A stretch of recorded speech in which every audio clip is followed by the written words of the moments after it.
हाँ तो दोस्तों, आज का हमारा वीडियो टॉपिक है what is power factor. Power factor क्या होता है। ठीक है दोस्तों, वीडियो शुरू से लास्ट तक देखिएगा। मैं आप लोग को लास्ट में बता दूंगा कि आप लोग को क्या आंसर देंगे तो इनफ हो जाएगा कि पावर फैक्टर ये होता है। ठीक है दोस्तों, तो चलिए हम लोग जान लेते हैं पावर फैक्टर। पावर फैक्टर को कई तरह से प्रेजेंट करते हैं। ठीक है दोस्तों, कहीं कहीं हम लोग का लिखा होता है पावर फैक्टर, ऐसा सीधा लिखा होता है पावर फैक्टर। ठीक है दोस्तों, कहीं कहीं हमारा कॉस थीटा भी लिखा होता है और कहीं कहीं पीएफ भी लिखा होता है। ठीक है दोस्तों, तो आप कंफ्यूज मत होइएगा, ये तीनों का मतलब एक ही होता है। ठीक है दोस्तों, और मैं आपको और आसान भाषा से समझा दूं। एग्जाम्पल के तौर पे हम लोग ले लेते हैं एक मोटर। ठीक है दोस्तों, ये सिंगल फेज की मोटर है।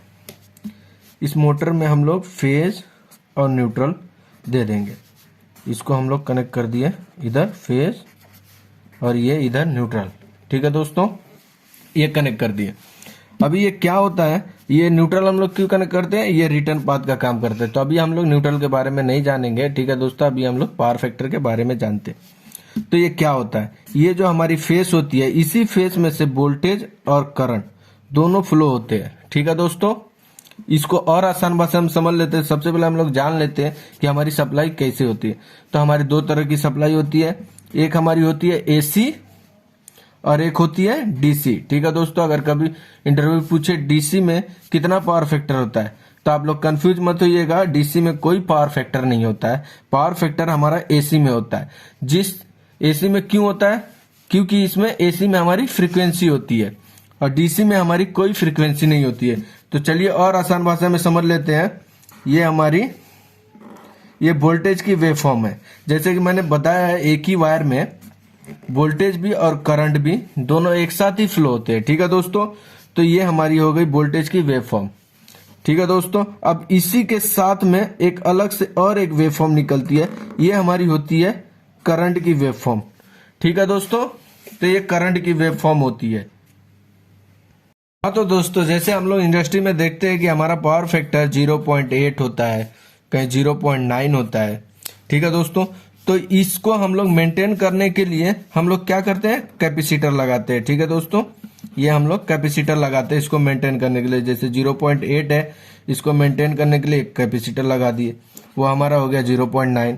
फिर एक कैपेसिटर लगा दिए, ये हो गया 1। ये 1 जो होता है 1 पावर फैक्टर, ये हमारा यूनिटी पावर फैक्टर कहलाता है। ठीक है दोस्तों, ये यूनिटी होता है। ठीक है दोस्तों, फिर और कैपेसिटर लगा दिए तो ये माइनस में हो जाता है। ठीक है दोस्तों, तो 3 तरह के हमारा पावर फैक्टर होता है। तो चलिए जान लेते हैं 3 तरह के पावर फैक्टर कौन कौन से होते हैं।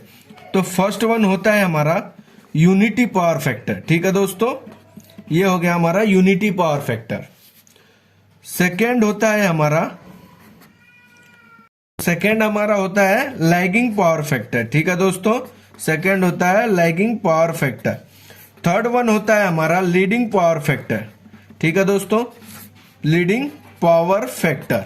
ये तीनों के बारे में हाँ तो दोस्तों, ये हम समझ लेते हैं यूनिटी पावर फैक्टर क्या होता है। ये हमारी इंडस्ट्री में जो 1 होता है ना दोस्तों, 1 पावर फैक्टर सबसे अच्छा पावर फैक्टर कहलाता है। ये हमारी यूनिटी पावर फैक्टर होता है, ज्यादातर होता नहीं है, तो इसीलिए हम लोग लाने की कोशिश करते हैं, 1 के अंदर लाने की कोशिश करते हैं। ठीक है दोस्तों, ये लैगिंग पावर फैक्टर क्या होता है दोस्तों, जैसे ये 0.8, 0.9, ये हमारी होती है लैगिंग पावर फैक्टर।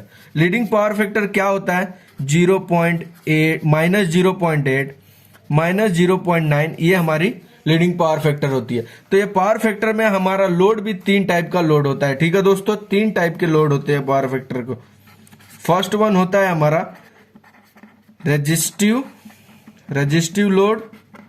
ठीक है दोस्तों, अगर कुछ भी कंफ्यूजन होगा तो मुझे कमेंट में कमेंट।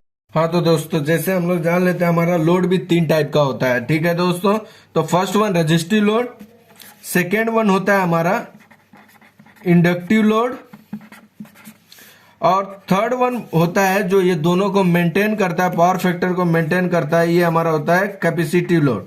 ठीक है दोस्तों, ये 3 टाइप के हमारे लोड हो गए,